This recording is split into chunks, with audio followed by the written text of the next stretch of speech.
My name is Josephine Holtzman, and I am a radio producer, multimedia producer, and 1/3 of Team International. So I'm part of Team International. My name is Alison Herrera, and I am Tzotzal Salinan, which means that I'm a Salinan Indian from California. My name is Isaac Kestenbaum. I'm a multimedia reporter, freelance. I am 1/3 of the team working on the project International. So this idea started at the Third Coast Audio Festival.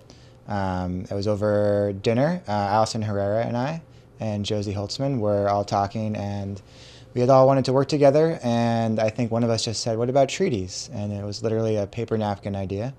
So we thought about what's an idea that hasn't really been talked about? What's an idea that we can, or something about Native American political life and culture that doesn't often get a lot of airtime, that doesn't get a lot of screen time, but is very essential to understanding Native American history and politics and culture today, and that is treaties. Myself and the other producers for International are public media producers, but we really like to think about multi-platform modes of storytelling. So we were coming off of storytelling projects that were using radio broadcasts, but also live events and digital and visual storytelling, as well as audio storytelling. So when we conceived of this project, we really thought that we need to utilize all of the platforms, social, digital, broadcast, to reach the broadest audience. One of our stories is taking a look at the Penobscot Nation in Maine,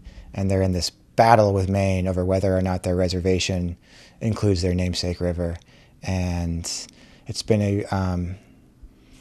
you can really trace the whole thing back to treaties that the tribe and the state of Maine signed back in the 1800s. And if those things had maybe been a little less ambiguous, had gone a little differently, then the situation now would be much, much different. So I'm working on a piece about my tribe, the Salinan tribe. We're a federally unrecognized tribe in the state of California. So there is a lot of people, I think, associate Indian tribes as being from the plains and the Midwest. And I think there is not a lot of people know that California has hundreds of tribes. Some are federally recognized and some are not. And we're looking at the reason why some of those tribes are not federally recognized, and that has to do with 18 unratified treaties that cleared a lot of the land away for settlers who were coming to California during the gold rush and when California became a state. So we're looking at that through a personal story of my family and my grandmother. So we're going to talk about how those 18 treaties directly affected my family.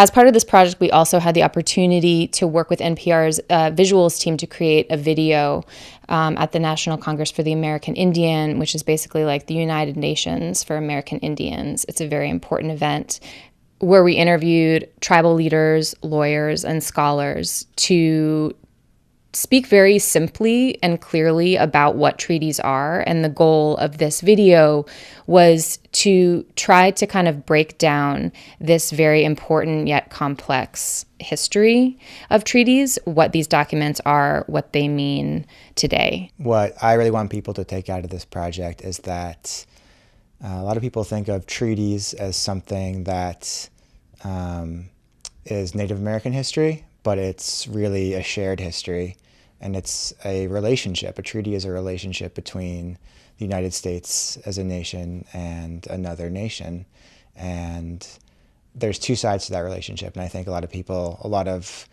non-Native people think, oh, those don't affect me, and they're all broken anyway, so I just feel guilty about them. But they are still very much living, relevant documents that affect all of us, all Americans. We hope that this will spark a conversation and recognize that there's only so much we can do in the course of this pilot project, but our great hope is that this is just the beginning of the conversation. We're really grateful to the Pulitzer Foundation, but we're also really grateful to National Public Radio's Story Lab project, which accepted our idea and gave us the training to develop the idea. These are very sensitive issues, and we took a lot of time to assemble a lot of people off camera and off the air consultants and advisors on the project to get this right, because it's important to get this right. And so I think understanding treaties and understanding the way in which they were entered and why we have them is an essential part in understanding our relationship with Native American people, that we're not extinct, that we're still here, and that we still have land, and that we still are sovereign.